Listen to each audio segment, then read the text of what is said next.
An error occurred. Oh, Go live. lovely.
Hello, everyone, and welcome to episode 47. God, that's a very Star Trek number, so it's great that we're going to be talking about Section 31 tonight.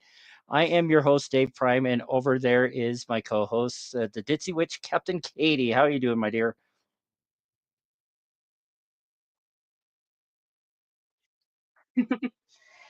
I'm alive, just. Um, but I'm here. I may be a bit delirious from lack of sleep, but I'm alive. I'm here. Yay! I was. Although I've really annoyed myself because I've noticed something really nitpicky in the movie, Oh well, we will and I, definitely. I I noticed it the first time, but I needed to confirm it at the second watch, which I've just done, and I was right. And I hate noticing things like this.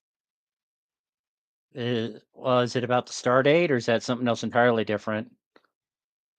Oh no, that's something else entirely different. You know that I Oh, don't understand star dates. I'm a really bad Trekkie. but one of No, these it's to do days with the I'm going to fight get this scene. this cough under control. No, it's to do with the fight scene, the really Well, big one. we'll get to that. We still got to do the rest of the intro first. So, Yes. as always, just got to give a shout out to Mono and Tyson for their Dangerous Thoughts podcast. It's been on hiatus for the last couple of weeks, but starting hopefully this will be the date, February 5th. So not this Wednesday, but next Wednesday we'll be back to more deeper, darker rabbit hole type discussions. I'm looking forward to it. But like Oh right now, yes. we're going to be talking about Section 31, the first movie in almost a decade for Star Trek, and it's first released direct to video for with Paramount Plus. There's like a lot of hate even before it came out, which I just thought, let it Mm, come out first. Give it a chance before you blast it, unless all these people were yeah.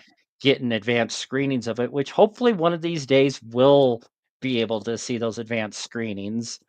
And but someday, maybe episode 100, we'll be able to get the inside dish from Paramount. I But was and I wasn't surprised about the hate leading up to it. Um, but I mean, obviously we are going to discuss it, but I'll just say this now after watching it and seeing the reviews from people that have watched it who are really hating on it. They obviously haven't watched it properly. And I will say mm, that. You know me, I'm always honest and I don't mince my words in all my Britishness. Um, but this movie is a hell of a lot deeper than people realize. And I mhm. think that's one of the reasons why people are hating on it because they don't understand the depth of it. Hmm, that is a distinct possibility. But yeah, because I Mm. mean, it's definitely not your typical Star Trek podcast. That's a word, podcast. The movie, because like there's no starships, no captains, first officers, so to speak. I mean, it's definitely a different take to kind of looking at the Mm. darker, seedier side of the Federation. But it's a side of Trek that we don't really see much of. We've seen glimpses of Section 31. I know that Discovery did a big thing in season 2 with Section 31, but we haven't. This side of Trek, we haven't really seen all that much. And we certainly haven't seen it. What's the word? We haven't seen it unmonitored. And they're basically out there doing their own thing in this. Whereas when we've seen Section 31 before, there's always been the bigwigs involved to some degree, and Starfleet themselves. I mean, all right, we had Garrett, but that wasn't really Starfleet involvement in my eyes. But no, I disagree, Jeff. Well, I disagree with the little Star Wars feel. I personally didn't see the Star Wars thing, but I did see a lot of other kind of nodish things from different movies. I got a DC Comics reference. Oh, I must have missed that. And saying, yeah, it's actually a Superman reference. Oh, we'll definitely talk about that. But yeah, Jeff, yeah, you guys got some crazy snow down there. It's unusual. I think I read in Pensacola got more snow in that one storm, about 8 inches, was exceeded like 120 plus years of snow altogether. But see, I am going to bring our one guest that's in the chat right now because he is on a time crunch. Tyson, a real lieutenant. How you doing, sir? Pretty good. I also have mixed reviews. And now the good thing is I have not read or seen anything online from other people. So whatever I'm saying in my review is just me. I don't know what anybody else has. One, I'm going to start with, it's really helpful to have seen all of Star Trek Discovery before going into this movie. It's not absolutely necessary, but it does lend context to who Philippa Georgiou is, the Empress. It's helpful to have that knowledge.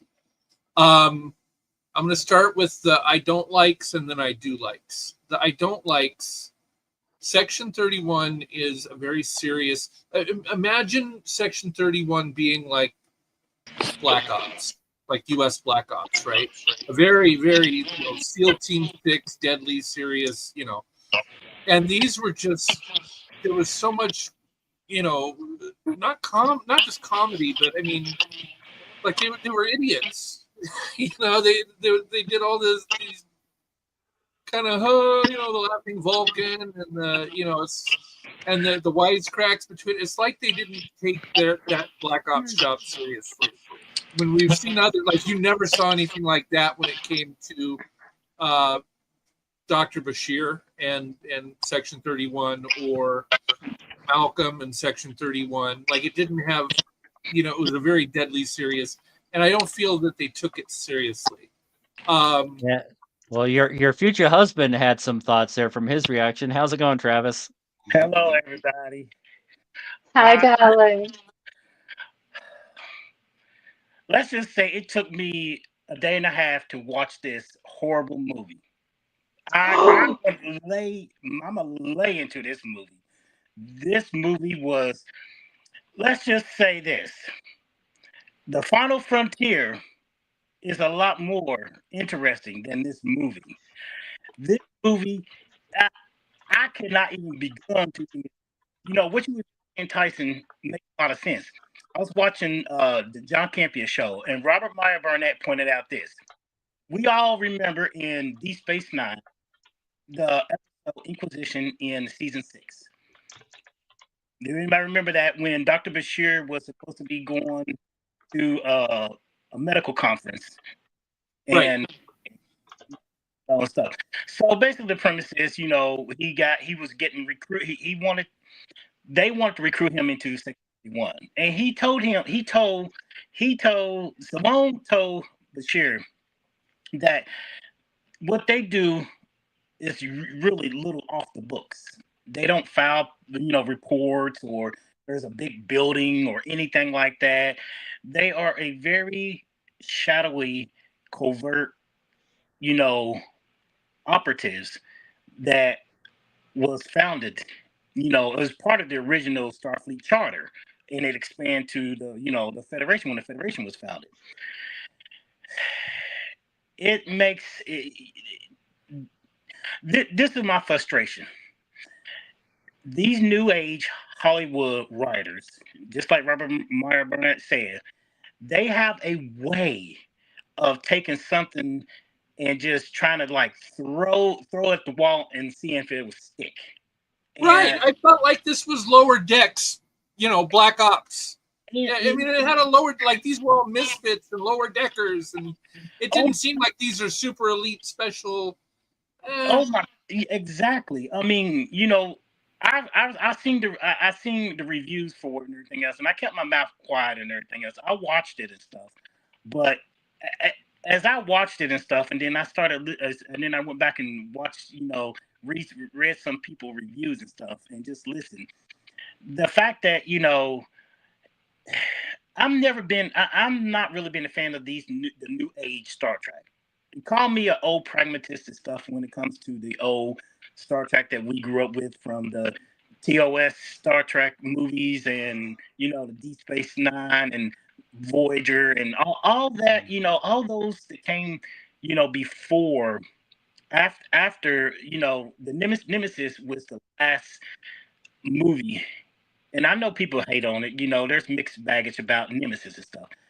But I feel like in the last almost 25 years, we've gotten, I think, Hollywood has started to try to, like, say they want to reinvent Star Trek, try to, like, bring in these new age type of way of looking at Star Trek. And I'm not gonna try to like lay too hard into this movie, but to me, this is what I feel like. Somebody made a good point. They were trying to capitalize on Michelle Yeoh's Oscar, performance, her time, when she went to the Oscars and she won her award for, whatever she was in at that time and stuff. They was capitalizing on her, on her success and stuff. That was what, somebody mentioned that, Paramount was trying to do. Somebody said that instead of like trying to capitalize on Michelle Yeoh's fame and everything, they could have took the money and they could have remastered into making both DS9 and Voyager into HD form. Try to, like, bring it into a little bit more upgrade and stuff and everything. Yeah. And I know they try to appeal to a new generation of Star Trek viewers and stuff, but I have seen a lot of people who rewatch old Star Trek. I'm talking about the TOS, going into the TNG, even the movies that came out through the 80s, and they love it. And they love it. Not saying that the new stuff, people like the new stuff and everything. I have mixed baggage on the new stuff. Picard, I'm okay with Picard and Lower Decks, but I don't have a problem with the premise of the movie. I mean, they could have wrote that story, and I still would have been okay with it if the people had been serious Black Ops Star Trek type people, right? Not these crazy hair and the super, the super suit and the laughing Vulcan, and I mean that was all just, oh my god, it killed it. Like, if you'd have just made 5 serious Black Ops type people and then done the story, I think it would have been a little better. I think now I'm going to tell you some of the things I do like about it. I like the backstory about how she became Empress. I like that she, showed a little emotion. It's nice to know she had love for somebody other than Michael Burnham.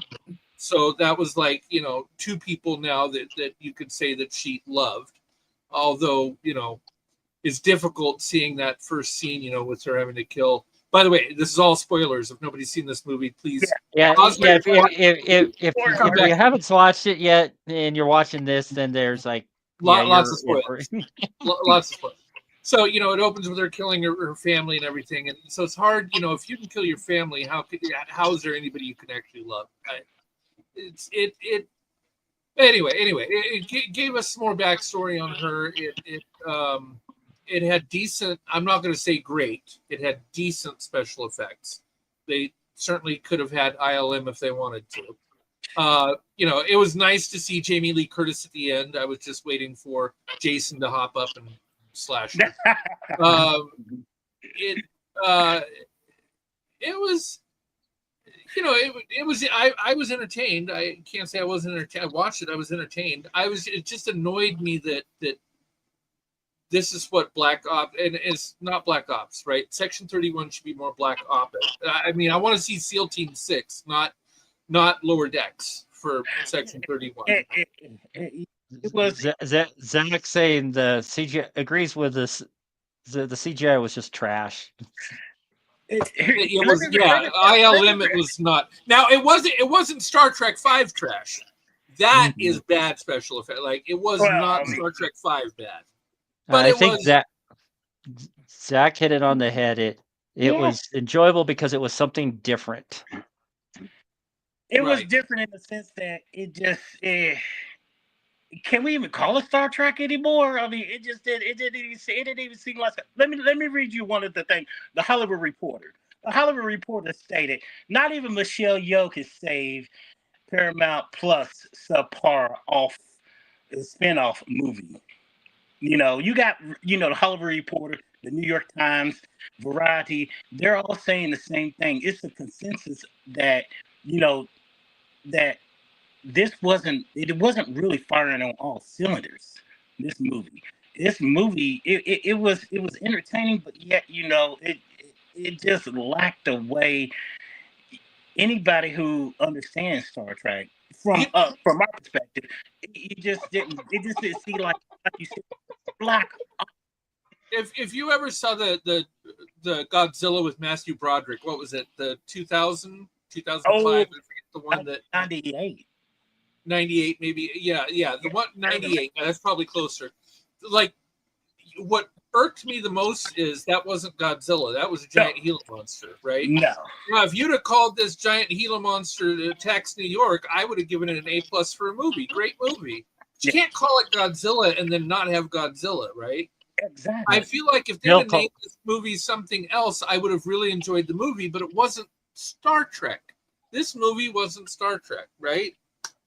Let's say Fraudzilla, yeah. Bill is a Godzilla aficionado, so right. I don't think it was a bad movie. I just think it wasn't Godzilla. Don't call it Godzilla and then give me a freaking Gila monster. Yeah, that wasn't Godzilla. And this whole thing too. I mean, I just feel like they just capitalized on Michelle Yeoh's Oscar win, and they were trying to rush something and think, oh, let's do this and just see what we can do with this Star Trek wave that's happening, because we just come off of season 3 mindless action for action's sake, right? Yeah. I mean, it's just one of those things where right now I was just dumbfounded. Like I said, it took me a whole a day and a half, because I watched it for 20 minutes and then I stop, and then I'll go back, probably 3 or 4 hours later, watch for 20 minutes, and then I stop, and then I watched half of it Saturday, and then Sunday I finished it up, but I was just like, oh boy. It was, it did not scream Star Trek to me. Like I said, if it had been named something else, I'd have probably really enjoyed it. But anyway, we're sucking all the oxygen away from Dave and Katie, and I want to give. I'm so sorry. Yeah, Phil should be here shortly. He's turning his laundry, so. But like I was saying earlier, there's a bunch of vibes from other movie franchises, and the nightclub that Georgiou manage very, very Fifth Element, especially Yeah. that opera singing alien is almost like even the headdress, except for the dreads, was almost identical. Oh man, this. Well, I tell you, the one thing that got me, and I knew right offhand, a Vulcan laughing. Really, really. I mean, But it was just a construct. It wasn't an oh, actual I Vulcan. know, So, but I'm but saying you couldn't tell. Anybody would see a Vulcan laughing, they'd be like, "Oh yeah, there's something up with that character." You know, there's something wrong because And then Vulcan. the alien has this strange, for no reason, Irish accent. You know what? I thought he was Irish, and I looked the actor up. He's actually the actor that He's played South that. African. He's from South Africa. Well, he did what sounded like an Irish accent, and then remember when he got replaced, it was at the very end, and it's a different. Then all of a sudden, it was like an Australian accent for no Yes. reason. Same actor. So this guy can do accents. I think he was doing Irish and then Australian, but I mean, there was no reason for it. Like, if you're gonna do a fake accent, fake accent, don't make it an American. Not American. Don't make it an Earth accent. Make it. In Star Wars Episode 1, which I'm not a huge fan of, but remember the Trade Federation? Yes. Remember that accent that they had? That was not like an Earth accent. That was really good. Yeah. Oh, Your Highness, the way they would talk was that weird. It was Like so it wasn't an Earth accent. They made an accent just for this alien. And Jar Jar was stupid, but at least it wasn't an Earth accent. It was an alien. Don't you dare hit on Jar Jar. Oh, he's sorry. Hey, you. Anyway, but here that Irish accent, Australian accent. It's like, what, do aliens not have their own accent? Star Wars can do it. Yeah. Hey, Phil. Hey, Phil. Evening, all. Hi. I will let you speak before I start ranting at these two. Yeah, I'd say, but like another like movie franchise that I was picking up on, especially during that big chase scene through the tunnels on those hover whatever whatchamacdoozies they were called, those hover platforms. And it had a little of Star Trek Into Darkness, but it also had some Mission Impossible vibes to it as well. Like the train, the channel towards the end of the first movie. Like Spock fighting Khan on that transport. Yeah. Kind of feel Into Darkness. Yeah, I see that. Yeah. And also the Episode 3 Star Wars, where there's the lava and they're fighting. I get that too. Sack. More Josh. Okay, I'll admit, I do feel like he was definitely funny. No, honestly, I love Jar Jar because he is like the alien version of me. You take Jar Jar's ditziness and brainlessness, that is me on a daily basis. Lazy writing. It's Katie that usually gets broken on these episodes. Zach properly broke me. That. Yeah, I love Button Reality, I really do. But if you shit talks Jar Jar, no. I'll go on just to shit talk him. And I feel like they did the Laughing Vulcan just because, you never see Vulcans laugh, so they thought it would be unique. And, watch, we're going to have a Laughing Vulcan and people are going to just love it. I completely understand why they did that. I completely understand that entire scene. Yeah, but one character that they gave like zero explanation on is Virgil, the Chiron. He didn't have any backstory or anything like that because, like I was mentioning, the half black, half white face guy. Oh yeah, Virgil. I adore Virgil. There was only two in Kirk's era that survived. The planet, was gone. So this has to be pre-Kirk. But it's not. Well, then how is this? how is this person alive? That's why they zero explanation. I was hoping that they'd have an explanation, and they didn't. So like, And they had a the comaloid, which I thought at least I got the eyes right. Yeah. Well, let's talk about the guy who was dressed up like Terminator. Yeah, that's what I'm talking about. This whole G.I. Joe thing they had going with that. I here's what gets me. If you're Section 31, right, you're undercover. You are trying to be stealthy. A laughing Vulcan in a bar, even Michelle Yeoh's character's like the laughing Vulcan, like that didn't stand out. Right. Come on, Section 31, if the U.S. military was that stupid when they go undercover and, you just do the opposite of what's expected and you shine a spotlight on yourself when you're trying to do exactly the opposite. Vulcans don't laugh. If you're going to be clandestine, don't fucking laugh. I thought maybe he was going to be Romulan, but nope, he was Vulcan. Right. Hopefully Zach will have an explanation why he might be going to jail tomorrow. What? Yeah, Shit talking Georgiou. Sorry. All right, why are you going to jail? What'd you do this Zach, time? are you being a rebel? Like one of these like rebels out here? You doing something out there in Indiana? Oh dear. Warrants. You better come on camera, dude, and explain. Real quick, guys. He's got a warrant out for his arrest for shit talking Georgiou. Real quick. In this little old town, Huntington, West Virginia, where I'm living at, the word got around ICE agents was around and they was rounding up some people and stuff. I was dumb.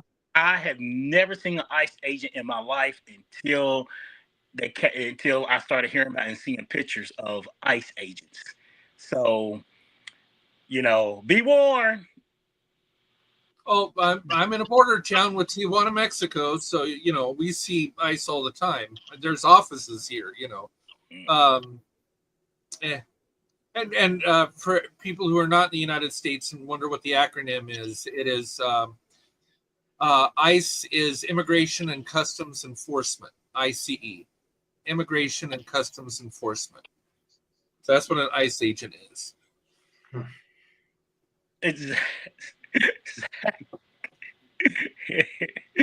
Oh boy, Zach. Yeah, hopefully things work out for you, man. We'd miss you dearly. I was arrested. I'll give you an alibi. But it was like 12 hours. You know what? It was I was got in a fight with my boyfriend at the time. The police came. That's what I said. The fight was over. The police left, and they came back 2 hours later and arrested me because apparently 5 years earlier, I had a ticket. I didn't fully pay off the ticket. A bench warrant was issued. And, they don't act on bench warrants unless, they have a reason. Yeah. And so they when they, after my boyfriend and I stopped fighting, the police left, they saw I had a bench warrant. They came back and they took me to jail. So I spent a whole 12 hours in jail, paid, I think, $200. Done. It was over. Like, that's all it was. But I made sure that I paid every fucking ticket I've ever had since then because I ain't repeating that. You didn't pick up that soap, did you, Tyson? No, but I saw lots of people who did. Girl, it was. I mean, aside from the fact that you were locked up, there was some good-looking stuff going on in there. I mean, there was some ugly stuff too, but there was some good-looking stuff. Oh my! I didn't get any of those cells. I got a cell all by myself. Oh, I like to sneak a peek. But some of them people work out, and they were. But talking about that, about laughing Vulcans, like Philippa was just like, he's either an idiot or lost his mind during Ponfar and went insane. That was funny. Now, see, that was a good. It was a good enough line that I had to write it down. Oh, for God's sake. I'm sorry. I am on day 7 and I've only had an hour's sleep in 7 days. So just excuse me. Can Vulcans get drunk? Yeah. Oh, yeah, they can get. Spock got drunk on blood wine when he was negotiating with the Klingons. But he's half Vulcan. True. Yeah, so But he does have the green blood, so he's But- got the chemistry. Even like a half Vulcan getting drunk, that could explain for the laughing. I'm just saying, because it lowers inhibitions, lack of loss of mental control. You know, so there is explanations for that. I do think that it was done deliberately in a way, but there's a hell of a lot about this movie that people are shitting on that are really pissing me off, to be quite honest, because this movie is so freaking deep and it is so emotional, and nobody is talking about that. Nobody is talking about how deep it is. Nobody is talking about the emotional impacts that any of the events are having on anyone. And they're basically just going on, oh, this isn't Star Trek. Yes, it fucking is. It's just a side of it that we don't see. Therefore, people are saying that it's not Star Trek. But it is. This is like the darker, seedier side of Star Trek. And it's like I said earlier, this is a side that needs to be seen. We need to see more of this side of Star Trek. We need to see more of the seedier side of it. We need to see more of the untamed. We need to see more of the rogue side of it. And in all honesty, a smart Section 31. These people were ditzy. Yeah. Now, they worked. They did. Their personalities were so different, but they bloody worked. And all of the jokes and stuff like that, I'm sorry, but I know this from experience. No matter how serious a situation is, somebody, at least one person, will always try to inject some humor in there to diffuse the situation. And some people just do that all the time. They hide behind humor to hide their insecurities or to hide an ulterior motive. And like over emotionalness as well, you know, and we're all guilty of it, you know, but also this isn't the first time. Now, all right, I'm not talking about later on, but Philippa Georgiou, perfect example, main character. You get her backstory, or some of it anyway. Yeah, say the beginning That of was the movie, done. I didn't realize the Terran Empire was that bleak. It took me a few Yeah. minutes to understand what was going on there before they really started to. But we got some of her backstory, and we got the like one of the most important parts of her backstory right at the beginning. And But how they choose an empress is through a contest, and it's not like Succession, like any other empire. Well, no, it's very competitive. It's brutal, and it's basically survival of the fittest, and that is the basis of the Terran Empire. That is survival of the fittest, and you know it. Oh, sorry. It is very very brutal. And I mean, I get it. I do. I get that some societies, when, you know, I mean, I'm sure at some point in human history that's happened, you know, and whether it's that long ago, it hasn't been documented, or it has been documented and it's just not spoken about. Everything that was in this movie showed a different side of humanity. And it showed the ditzy side. It showed the heart, the soul. It showed the depravity. You know, and when Emperor Philippa first came into Discovery, yeah, she was all tyrant empress, you know, but there was still something there.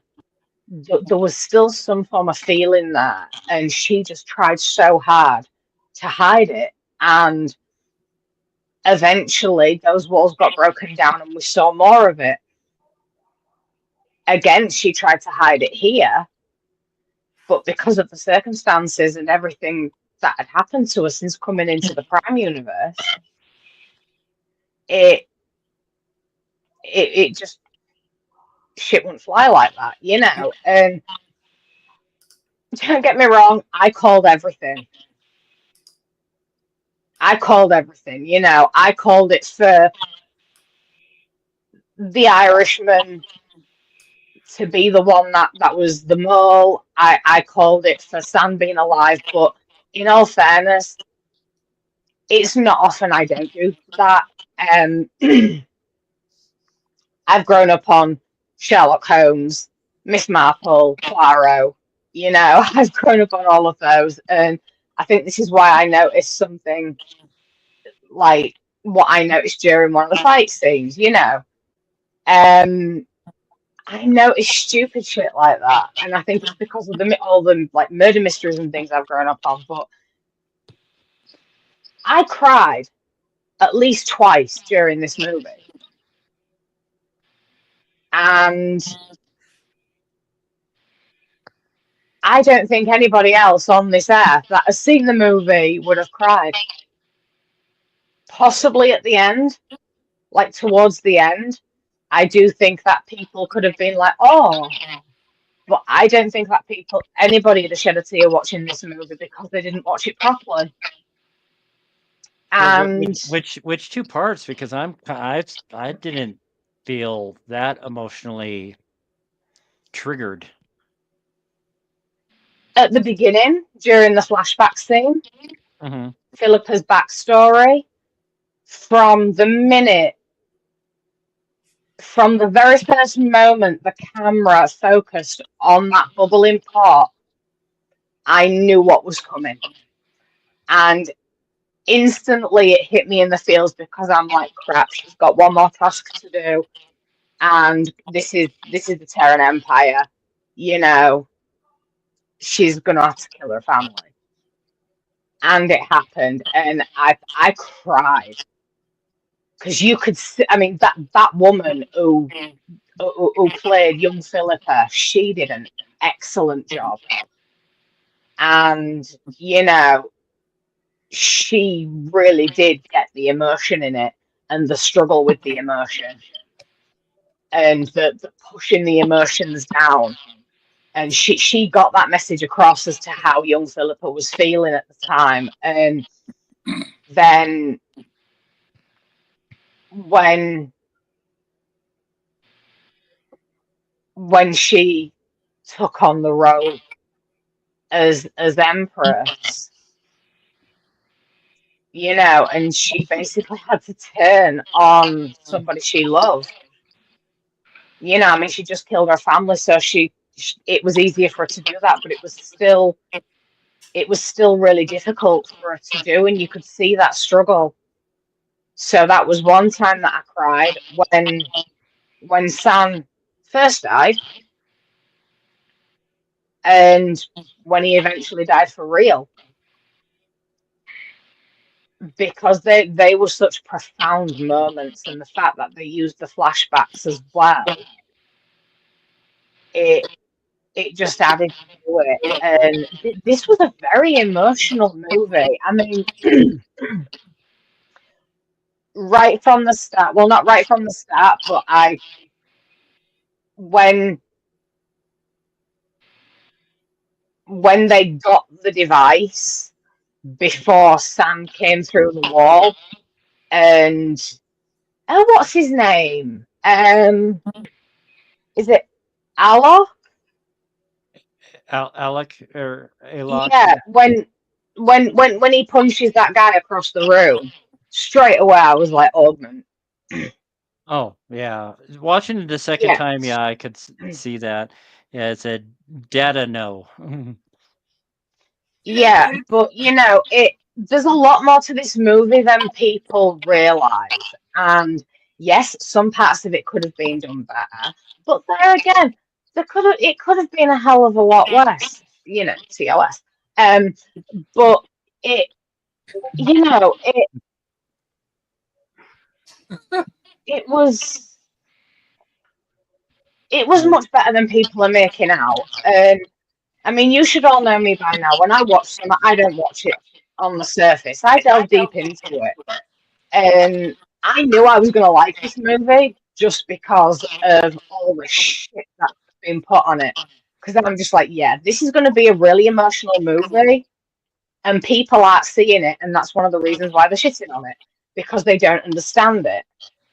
And I've heard so many people say, well, I just didn't understand the movie. It was all over the place. I understood it fully from start to finish. I followed it completely.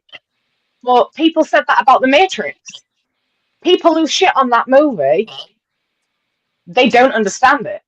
Oh, The Matrix is wonderful. I love The Matrix. There's Yes, that was but that's great. because you understand it. But 99% of people back in the day when it came out, they were just like, well, I didn't get it. There was just no point to this movie. It didn't make sense. It was a horrible movie because it didn't make sense. And I'm just like, no, it was a brilliant movie. You just don't understand it. It was a brilliant movie. And I'm not a stupid person. I understood Section 31. I watched the whole movie. I understood it fully. I followed it fully. I just thought there were some things that could have been done better. Again, I'm not saying it was a bad movie. I want to be clear. What I started off with were things that I didn't like about the movie. I think if they had gotten rid of some of those personality things, if it had been a little more serious, the Section 31 would have been taking their job a little more serious. I'm not saying you don't have comic relief for somebody. In every situation, there's somebody that, crack a joke and make people, feel at ease. But there were some things that I didn't care for. There were some things I liked. Here's some non sequiturs for me. She cared so much for him, but it didn't appear that she did. Like, she had no problem burning him in the face with the sword. During the whole time, he's subservient and bowing and everything. She's the fucking empress. She could have him for a lover if she wanted to. Nobody would have said anything. She could do whatever she wants. She's the empress. But she treated him like, and then at the end, oh, I love you so much. And then again at the end, I love you so much. Well, where was that love, from the time, he was 14 till the time that he died the first time? Right. I mean, answer your question with young Philippa's explanation as to why she had to kill her family. That's why. To become empress. Once she is empress, then she can do things her way. Yeah, but once empress, she has a duty to the empire. She has a duty to her rule. And, nothing can interfere with that. And if she had have taken him as a lover, for example, that would have seriously interfered because feelings would have got deeper and it wouldn't have been able to be hidden and he would have been a weakness. And she knew because of the tyranny and because of how screwed up the Terran Empire is, she knew that couldn't happen. Right. She couldn't afford any weakness at all. I understand. By the way, it's 45 minutes. I do have to drop. My sister just texted me and said, by the way, you need to put your stuff in the dryer because she's waiting to use the washer. I still have to go to the store and then I still have my radio net. But I'll say this is the first fully technically Trek episode where for 45 minutes we completely stayed on topic. We have not drifted to some other thing. We have been 100% on target. So great job, guys. That's really great. Well, right. I think some of it has to do with the fact that we are on a 90-minute timetable because at another 45 I have to go. So show over at that point. And so I have to go too shortly myself. All right, have a great rest of your show, guys. Take care, Tyson. Later. But no, I really love this movie, and I mean, there is one little nitpick that I've got, and I mentioned it earlier, but I'm going to explain it now. The really big fight scene with when she's trying to get the device, Michelle Yeoh went through 3 different pairs of footwear during that fight scene. Mm-hmm. I mean, I love those blue platforms. I want them, and yes, I would be able to walk in them. I absolutely adore those platforms, but we went from wearing those platforms to wearing a low block heel that was about 1.5 to 2 inches, and then she went to flats, like flat boots. And honestly, I notice things like that. I don't like that I notice things like that. I really don't. But unfortunately, I do. And that is one thing that I noticed, is that Michelle Yeoh went through 3 different types of footwear during that fight scene. But I didn't also, notice. yeah, but you see, it like eventually I think we're going to cover. Is it the Crazy Vulcan episode of Enterprise? There's a CGI mistake in that I noticed, like the first ever time I watched it, and nobody else has. The what episode? In the episode of Enterprise where they're in the Delta Expanse and they find that ship full of crazy Vulcans. Oh, you said Voyager at first, so I was like, what? And there was But you're on an hour 7 sleep. days, 1 hour sleep. That's what I was going to say. But no, I noticed a really big CGI mistake in that, and nobody else seems to have noticed it. Same with Dirty Dancing, I noticed an editing mistake. It hadn't even been on Movie Mistakes TV, you know. But so I noticed this in the fight scene. But the only other thing was there was a reference. Now, I don't know if they meant it to be a Superman reference or if it has just become a really big... Because you see, I've always known the phrase as ruffling someone's feathers. But they actually said ruffling their cape. Now, the only time I've heard that specific expression is in Superman. Ruffling Superman's cape and like tugging on his cape and stuff. And that's the only time I've known that expression to be used. Other than that, it's always been ruffling somebody's feathers. Yeah, that's an expression that you will hear commonly among any of us.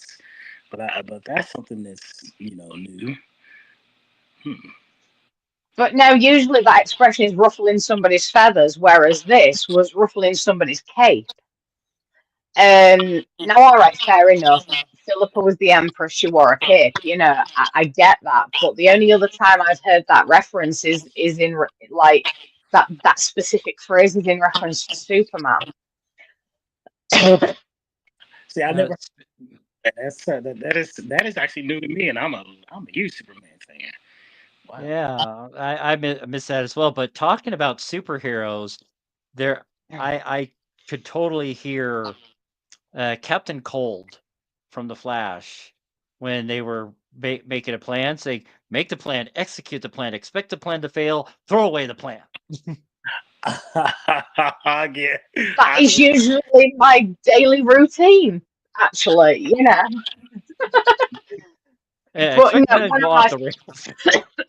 one of my favorite scenes, and I'm sorry, but this is like this. I only say this is one of my favorite scenes because this is something what I do. When Garrett is making the bomb with that dolly, that really freaky talking doll. And then when she's gonna die. Oh, I love that. You see, I love that. It's just the look of the doll that I don't like because they kind of freak me out. But the voice I love.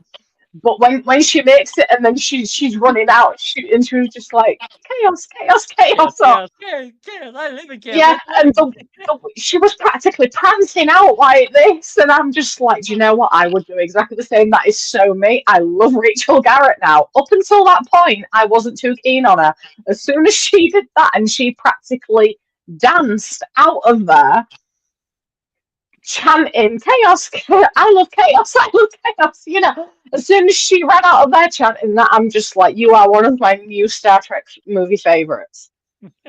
Because that I would do that. And any of my friends across here, if they were to see that scene, they would probably send it to me and like, I didn't know you was in a movie.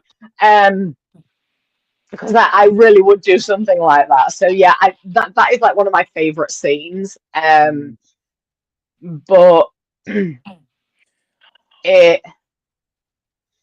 I don't know. it was a very fast-paced movie, but I think it was well done. And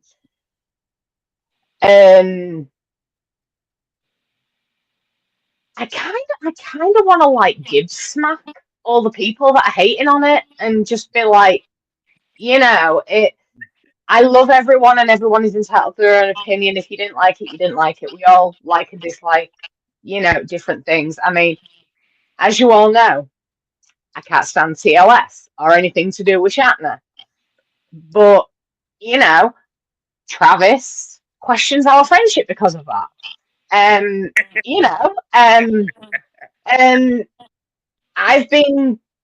I've been called a fraudulent Trekkie because I can't stand TOS. I've been told I'm not a true Trekkie because I don't like it. But we all like and dislike different things. Me, I don't like contradictory storylines. That is the only thing TOS was. Contradictory from one stage to the other. Oh, one of the biggest contradictory things was right off at the beginning of the movie is the star date.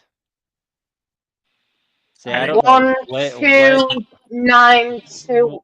1214.2 or something like that. That's a TOS star date. That's not this is supposed to be like in 2022 or 2337, somewhere around there. And to have that small of a star date, it's just like, no, that's because Star Trek 6 was 94 something point whatever. Saying so it would have been at least a 5-digit star date at that point of some sort. Nice call, Dave. Nice call. But guys, it's been lovely. I gotta run and stuff because I gotta get up early for work and stuff. But I gotta go do some things and stuff. But what's gonna be on for Trek Talk for next week? That was the thing. I've been so busy with all the cold that we've been dealing with, and trying to juggle this, that, the other. I haven't set next month's episodes. I was actually just gonna read. If you got a minute, I can see if I can find my notepad. Was it in here that I put it? It was probably I love that shirt here. I know. I want to steal Dave's shirt. But no, it's got to be on Amazon somewhere. Oh, you know it. You know it. Who can't find almost anything on Amazon? Like I found it at Goodwill. So. Oh, jeez. Okay. Well, yeah. But it would be the same if I don't steal it. If I buy one, then it'll just be a shirt. But if I steal Dave's, it'll be even better and it'll be comfier as well. Mm-hmm. That's just how things work. Yeah, I gotta find which notepad I scribbled all those episodes that we were gonna start doing for the next year. I thought it was. I don't think I wrote them down, darling. I did. I just got to remember which one I wrote them down in. Well, nevertheless, but I'll have it posted on my Twitter and. Nope. And you can just text me too. You got my number. That works too. Yeah, absolutely. Trek Talk and all. We gotta keep it. We gotta keep it. In the start. Oh yeah, and I'm actually kind of low key excited that we're talking about the Section 31 movie before Strange New Pod. Probably helps that it aired on a Friday instead of a Thursday. Oh yeah, I will be crushing guys in the live chat. Yeah, I'll be crushing the live chat for that on Strange New Pod. Because I think there's only one person there that I think there's like only one person there that agrees with me on what I've said about the movie. I guess we'll find out on Thursday. I love you guys and all. You said next week when Mono and Tyson. Next Wednesday, so it's when they'll be back. Yeah, Wednesday the 5th. I appreciate it. Thank you and all. Hey guys, I love you all and everything else. Everybody stay safe. Y'all be kind to yourselves and all. Take care. We'll see you again. Do a little, do a little something for somebody once in a while. Not just for yourself, but somebody. Hasta la pasta, Maybe my friend. Make it live long and prosper. Till next week. Okay, so yeah, we still got like about a half an hour before we have to cut it loose. My Star Trek thing's there as well. Oh yes, I didn't think you'd be able to see him. I'll have to get is that a Dangerous Thoughts poster above the bookcase there? I was kind of no, that's my cushion. Oh, that's my Dangerous Thoughts cushion that I had made. Well, it's Dangerous Thoughts, so I thought it was a poster, but it's a cushion. So I thought I recognized the brain there. So. Oh yeah, I've got Dangerous Thoughts. I've got Star Trek. I've got Yeoh. And I've even got a little witchy cat on a broomstick as well. Woohoo! Oh, and the Funko bobblehead of who? Is that a doll? C-3PO. Oh. Oh, is it? Oh, it didn't look like him. Okay. I thought it was like a metallic. So they do make metallic. Okay, now I can totally see it. Okay, yeah. Oh, was it C-3PO? Okay. For me, I thought it was the thing from Metropolis. Metallo. Was that what she was? Oh, bless you.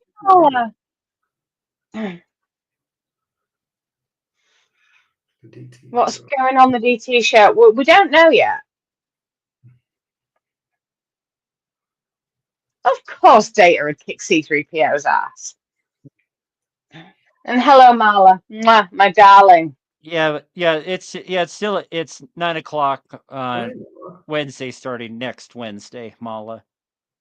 If things go right, because it was supposed to have been last week, then it was supposed to be this week, and from what I understand, Zach, is that they are actually building a set, an actual proper set. I haven't seen any pictures. I haven't seen any blueprints or anything like that. So it's going to be interesting to see what's going to happen with that. I don't know if they're doing it at Cassie's new pad or if they're doing it at Monty's. As far as I'm aware, they're doing it at Cassie's. He's got his whole office kitted out. But now we're doing things and speaking about things, and everybody will just have to watch and see. Yes. So not living with Cassie anymore. It's been interesting. As saying can't be in all the ins and whatnot, but this is the place I need to be at right now. Yeah, everything happens for a reason, and everything happens in its own time. I'm a firm believer of that.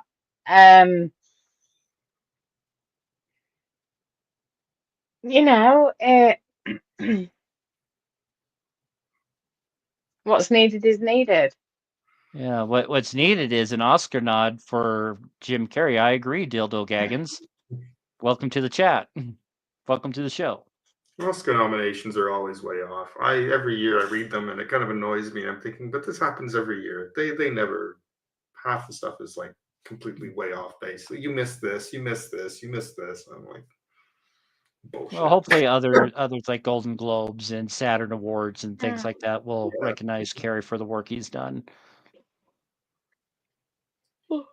But I'm back so to the sorry, episode. I don't mean to yawn. Hey, 1 hour sleep in 7 days, you are forgiven. Yeah. But and I have been like fast asleep for the last 6 hours as well. But I've been forcing myself to stay awake in hopes that I can get some sleep after the show. But well, I will send you my best sleepy vibes. When what we're was done. that? We have a dildo in here now. Dildo I'm a lesbian. Gaggins. I must attract him. Sorry. No, Sorry, I but can resist that. another movie franchise reference that I got vibes off of when Philippa and the others were coming out from the cavern or whatever, the underground bunker, that planet that they're on. I got Avengers vibes. I wrote it down in my notes. I just Avengers. Mm, Um, yeah, are we still I don't know if talking it was the about music or- or No, I didn't maybe. get any form of Avengers vibes.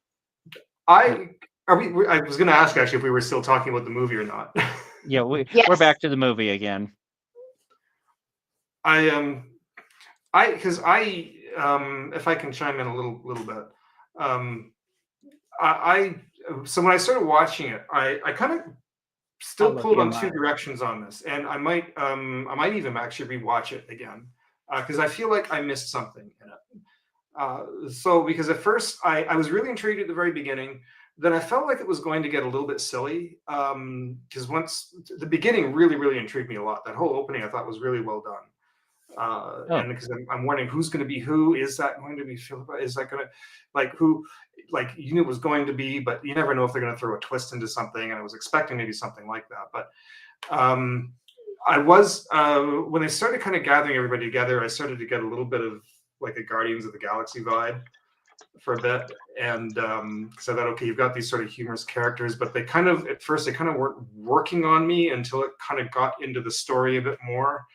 And I thought, okay, I kind of see where they're going with this, but so I kind of see where they were going with the plot of this, but there were some aspects that still were kind of not gelling completely. But I overall I still was kind of entertained by it. There was a point I thought it was going to start tanking, but then it got really interesting and kind of picked up again, and I was like, I don't know if everybody was talking about the effects. I thought they were fine. I thought actually the effects were. There was a couple of scenes I thought were actually done with miniatures, which was actually to me is really cool. If you go into physical miniature stuff, I'm totally there with that. But there was a couple of points where the ship exploded and crashed into the hill, and I thought it was completely a miniature. Maybe it wasn't, but to me it looked like it was a miniature set. But yeah, overall I liked that. The only thing I went into it though thinking this was going to be something completely different. I don't know a whole lot about Section 31, and I went in thinking that this was going to be how it got started, or that it was going to be something a little more about it and how it was. That's what a lot of people expected, and I think that's one of the reasons why people don't like it. Yeah, because I don't know much about it, and I was kind of hoping I'd get a bit more about that. But for what it was, though, what it turned out to be, I still and I'm still trying to figure out if it's setting up a series or is it just a one-shot movie, because it felt like at the end it was going to set up a series. But well, I mean, I think it's just going to leave it open for potential future Section 31 movies, because I mean, originally before Michelle Yeoh got her Oscar, they were going to make Section 31 a TV series on Paramount Plus, but right. COVID kind of put the brakes on that, and then they were spitballing ideas, and they just threw up their arms. So let's just make a movie out of it, and say so. They were able to crush a lot of stuff in a limited amount of time, which definitely gives that rushed feeling in the movie. It kind of felt like that. The editing through parts in the beginning felt a little bit, as you said, a little bit rushed and a little bit. It was a little bit disjointed as far as editing and pacing was concerned. I kind of feel like I need to kind of see it again, actually, to maybe fully understand it. No. Katie says there's a lot going on in it underneath, kind of when you start to think of it. So I'd like to kind of see it again for what.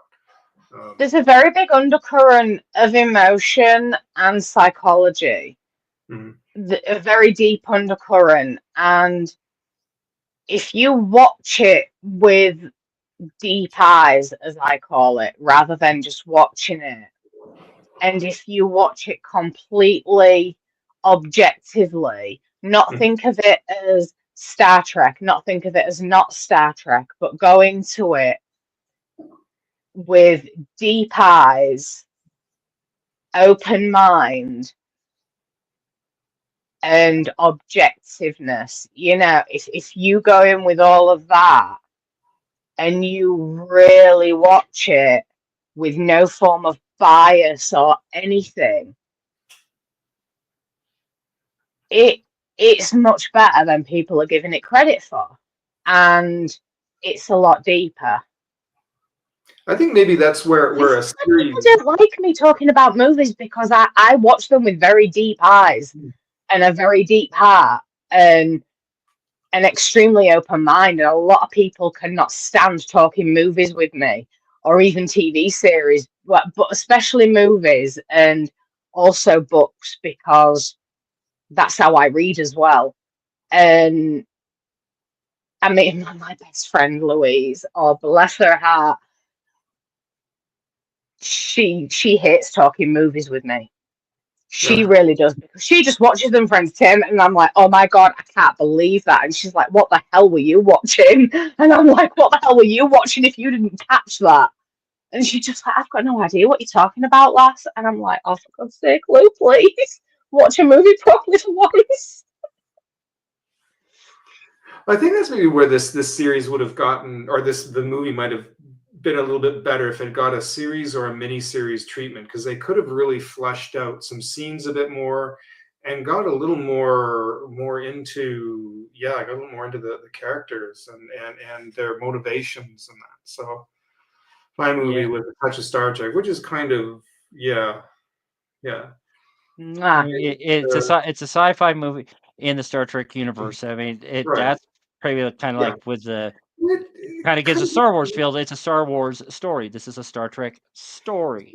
Yes, that's the way I put it. Because I mean, they use terminology in Star Trek, but this is not about the Federation. This is not about the big ships going seeking new life. This is sort of, I think it's Katie mentioned, this is sort of like side things going on that we don't see or hear about, which is interesting. That's an interesting take. This is untamed Trek. You know, this is Trek that isn't being governed by Starfleet, the Federation. You know, this is more of a rogue Trek. You know, even though they're still operating within certain parameters of Section 31, you know, I mean, Tyson was going on about no seriousness and things like that, but even though they were being like proper ditzy and, you know, they were cracking jokes, they were arguing, when shit got real, they were on point. You know, and I mean, honestly, could you imagine if the DT family was Section 31? Honestly, could you really imagine if the DT family was Section 31? You've got me that doesn't sleep, who falls over thin air, you know, and then you've got Manu who just like talks, you know, he just says everything that comes to mind. Even Marla's laughing, you know, and then there's Marla who just laughs and she'll be carting her puds around, you know, her puds will be flopping all over the place, you know, and you know, but when shit would get real, we would all, you know, that'd stop and we would get the job done, you know, but that is what real people are like, and that is what I like about this movie as well, is that it shows reality. It shows real people, you know. Chime in to build on top of that. If I can actually add to that, it reminds me of when they started Deep Space Nine, because I think when they started that, Gene Roddenberry had passed away, and they weren't sure if that was going to be successful or not, because Star Trek, the Enterprise going out and exploring, was supposed to be this hopeful, bright future. That was kind of the vision, where Deep Space Nine was not going to be like that. It was on the outskirts of the galaxy. It was going to be this dark place that was away from Federation, and it was considered the dark series at the time. And and they weren't sure if it was going to be successful, and because it was getting away from Roddenberry's vision, and if that was going to work, and it ended up working actually very, very well. So yeah, there's this sort of I think we forget that even though, you know, at that time Earth has become a paradise, as I said, and that Star Trek is, or that universe on Earth might be a very positive place. That there's still aspects going on in the universe and the galaxy that aren't, you know, where it's not a paradise. Things are not hunky-dory. You know, Earth corrected itself by that point and be this wonderful place, but that doesn't mean the whole galaxy is still, you know, there's still issues, and it's nice that they have these series that can actually touch on these aspects that are still going on in the Star Trek universe that are not like that. Some people have wondered, would Gene Roddenberry have liked Deep Space Nine and that, because it was felt like it was going against the vision of what he had originally imagined. But I think it actually fits in very well, and it shows that we still have a ways to go. But anyways, that she is one of those. Yeah, Delton. They mentioned it. I was like, oh, she's Delton. Cool. Yeah, I remember they said that. And I was like, oh, of course. We haven't seen one of those since I think the movie. I don't know if they've ever introduced. Well, no, they actually had in Picard season 3. It was a Vulcan Delton hybrid. The one that Vatic shot on the bridge. Okay. Yeah, why do they keep killing those? Yeah, I don't know. I was going to mention that. Yeah, she only lasted 30 minutes and then gone. Yeah, sorry, I didn't mean for it to come out like. I thought they were going to kill everybody off, and it was going to get down to like 2 people. I actually was kind of surprised there was anybody left again. I thought it was going to be one of these. I was kind of hoping that all get killed off. But yeah.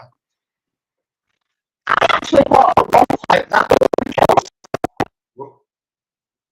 Yeah, she walked away from her computer when she does her Bluetooth goes on the fritz. On the Brit, But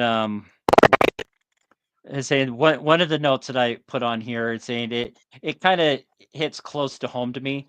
Back when I was working at a CBS affiliate in Idaho, one of the engineers, whenever, especially one of the studio cameras was on the fritz, it wasn't working properly, he would just smack it, and 9 times out of 10 that did the trick. So I put in my notes that Philippa pulled a Poe, because the engineer was Ted Poe, saying when they was trying to start the garbage scow, she just gives that whatchamacallit a kick, and it worked.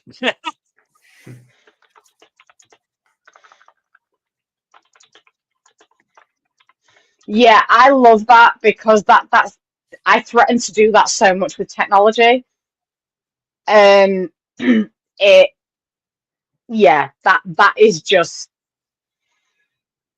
yeah, I love that, because when it wasn't working, when I first watched it, I actually just went, kick it. And then the next thing she kicked it, and I'm just like, yes. I forget. That's not the first time it's happened either.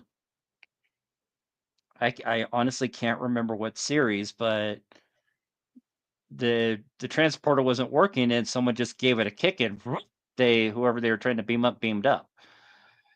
I was just thinking of that. I expected a moment like that. Han Solo hitting the top of the Vulcan. Yeah,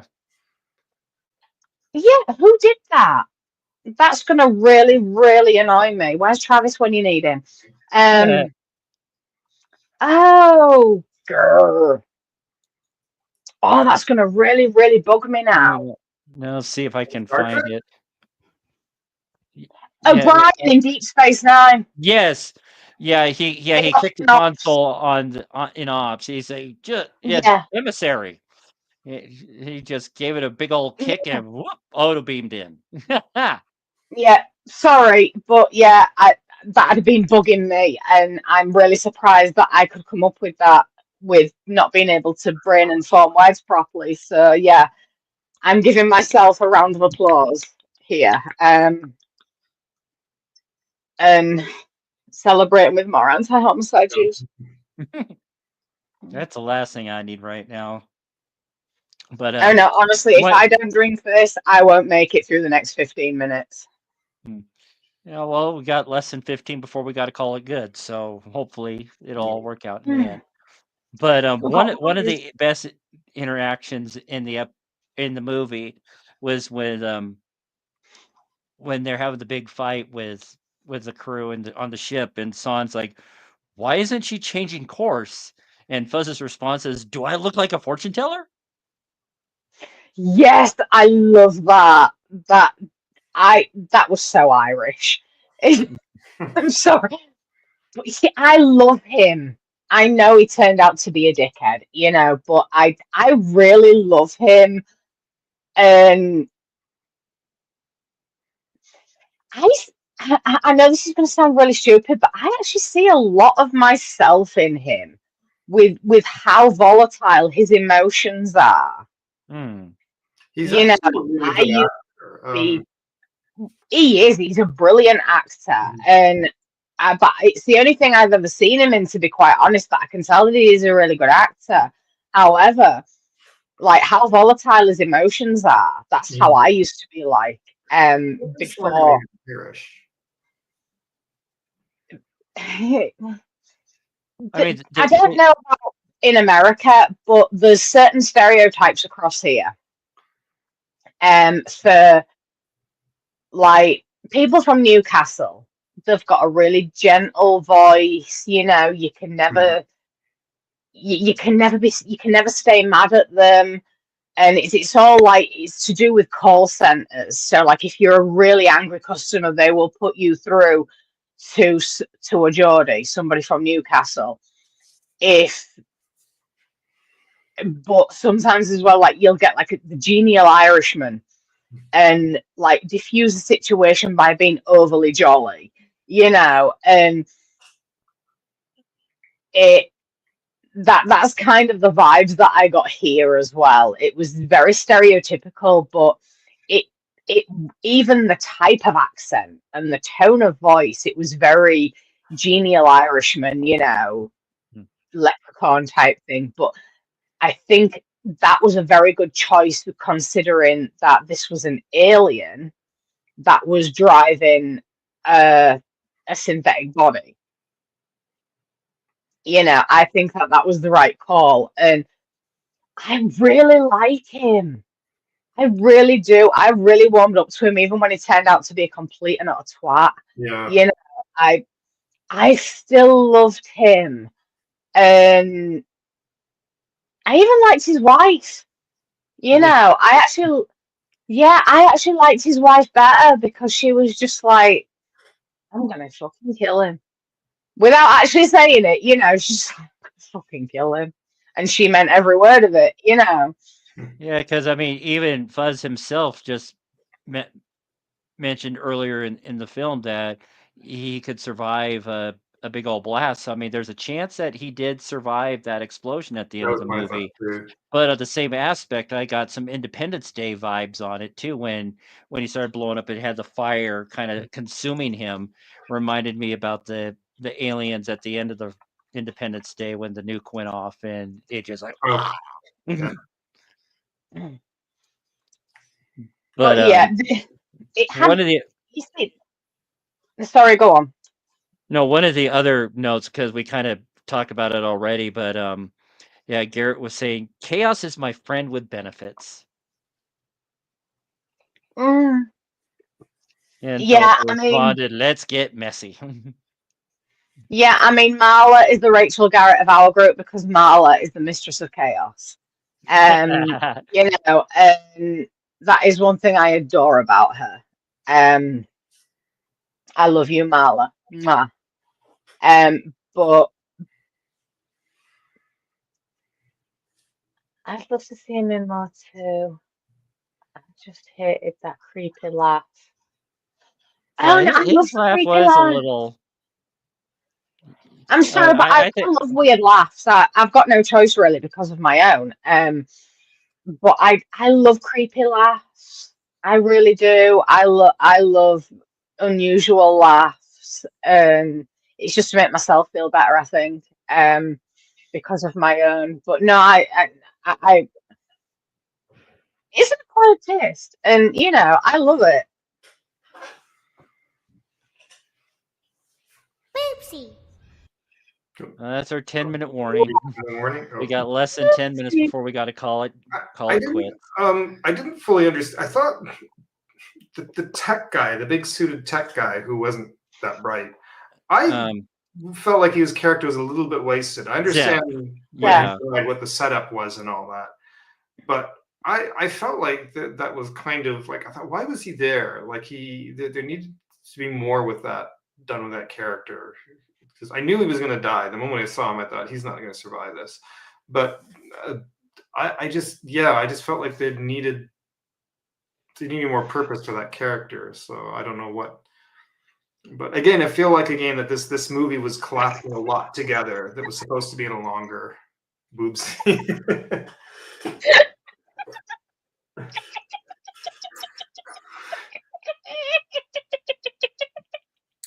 I fucking love you, Zach.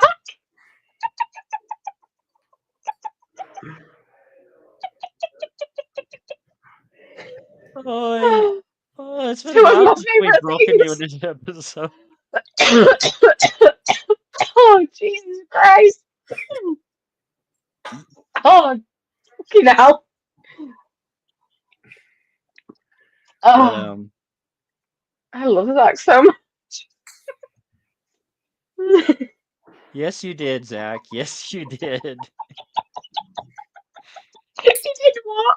You did what? Yeah, you have. You really have. You really broke me.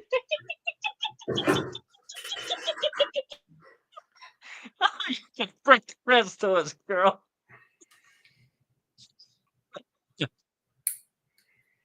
But one of the other lines I liked that Philippa said at the end when they all survived and was saved at the last possible second. It wouldn't be Star Trek if you didn't get saved at the last millisecond. But perkiness is disgusting. What was it? Perkiness is disgusting. Oh. When everyone was hugging her, just like, oh, right, yes. But yeah, I love that line. Did anyone pick up on the music at the end too? Yeah, but that's one other note that Russo was on point with the music. Definitely had some darker tones, darker vibes. But the truck theme came in at the end, though, which I thought a little bit, yeah. We sort of tie it into this. Yes, this is Star Trek. But like I said, the only nitpick that I've got about it is like the three different pairs of shoes in one fight scene. That spontaneously came and went. That's the only nitpick that I've really got. In all honesty. Don't you laugh at me, Zach. My lack of breath. See, I actually had to look it up because Control by Jamie frickin' Lee Curtis. Wow, that was like not expected. So she's officially part of the Star Trek family now. I mean, I know she's probably not expensive, but she's probably not cheap. But I thought, why does she have to pop in at the very end? Like, we need to hear more. Well, and when you think about it, her voice was right at the beginning. Yeah, her voice was right at the beginning. Oh, was it? Oh, yeah, she did the voiceover and all that, but I didn't pick up on it because I mean, okay, yeah, if you're not thinking it, you're not going to recognize it. But then when she I knew that I recognized her voice, and I'm just like, why do I think this is a voice from NCIS? And I'm just like, yeah, and then exactly, you know, she was on a few episodes of NCIS, and she played quite a big role in it as well. And I'm just like, why do I keep thinking that it's somebody from NCIS? And then when she popped up at the end, I'm just like, oh, that's why it's Jamie Lee Curtis. But based on the time, like I said, it was like the late 2330s. I want to say 2337 as a Turkana 4. I don't know the meaning of that. That's Tasha Yar's home planet. Oh. And 2337 is when she was born, and then that's when society started to collapse on the planet. So yeah, so if this is a lead into another Section 31 movie, I want to see it. Oh, definitely. Whether it's like a miniseries, another movie, I think that they should go for it because it's, you know, I would like to expand on it and see the more like rogue side of Section 31 with real personalities rather than the stiff uniforms that you get.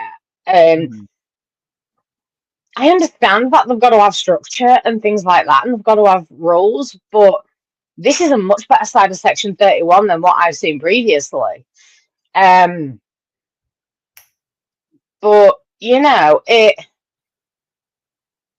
was needed. Mhm.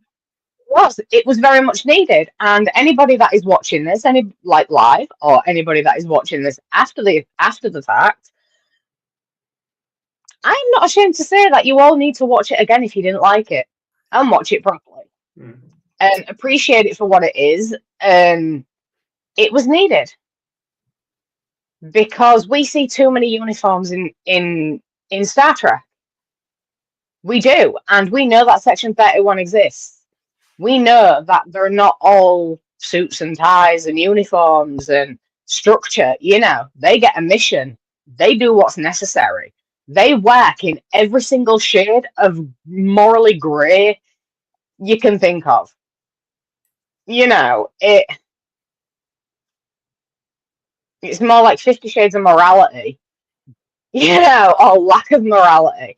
And they have to tread that line, and they have to make that decision out in the field. You know, they don't have a prime directive to follow, like a starship. And when they're out on mission and they have to make those split-second decisions, especially because it's off the books and it's covert, they can't afford to be too strict. This is why it was needed for us to see more personality from Section 31.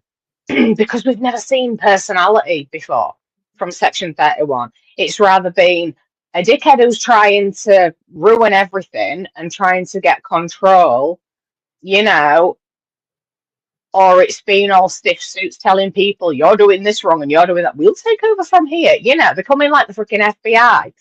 And it's just like, no. And we needed to see this. It was more real, with real people, real personalities, with really shit backgrounds. And that's why they're good for the job. So, you know, people just need to suck it up and accept it. But I say that with much love. Even if So you're not a that fan of sounded the like movie, some like it. pretty good closing thoughts. I was gonna say, Because even if we you are didn't like out of it, it's not time. like it breaks up continuity of Star Trek or anything. If you don't like it, it's not like it disrupts anything, right? Like you have, it's just it's a movie that kind of fills in this. It gives you another perspective, but it's not like it's going to ruin your Trek that you've lived with for years. It's just a movie. It enhances it. You know, and it's but. Oh yeah, Mala brought up a point that Jimmy Lee Curtis was with Michelle Yeoh and everyone. Yeah, everything I picked up on all of that. Oh, one thing. I've not seen that movie, Marla. But one more thing. I think it was an editing mistake that was made right at the end. Do you know when it's like you like 3 weeks later or whatever, and you're back in the bar, and you see the shot of her dress and then like her face, and she looks out, and then there's like the wide shot of the bar. There's someone with really short red hair, like here, and then like right at the front of the screen, and then to the left of the screen there's 2 or 3 other people. When that shot starts, they're just stood there static, as if they're waiting for their cue, and then after a few seconds they start moving, and I think that was a bit of an editing mistake. But I'll let you take it out, Phil, because we are out of time. Any closing thoughts? Oh, no, I think I managed to squeeze things out this time. So no, that was. I'm going to watch it again though, because I feel like I missed something in it, and I had a lot of interruptions when I was trying to watch it. But I'm going to watch it again. I think it's yeah, I didn't think it was that. See what? Yes. No, I think we leave it at that. Oh, what's next week? Like I say, I don't know. I didn't come prepared. I say I got a phone call from a friend that needs some help with a ride tomorrow. So I kind of lost about 10-15 minutes of prep time, and I was All right. have to find where I wrote down, because like Katie and I a couple weeks ago, we flushed out what episodes we're going to talk about for the next year, pretty much. And say, I know there was a couple that we picked that were definite like Valentine type episodes. So I'm probably going to do one of those either next week or the week after. All right. But as soon as I find it, I'll post it on Facebook. I'll post it on Right. my Twitter handle. Our, Techno with a K. is it on Monday again next week? Yes, it's going to be Mondays from here on out. Oh, all right. I might not be able to make it for next Mondays. I have a funeral to go to, so Ugh. yeah. Oh, sorry Oh, about just- that. I say So, we'll yeah. touch base with you on that a little later, but it's like, I got to use the room next door, and I got to pick up people in the house to go to our AA meeting tonight. So All yay. right. Okay. All right. Until next week, everybody, hailing frequencies are closed. Love track.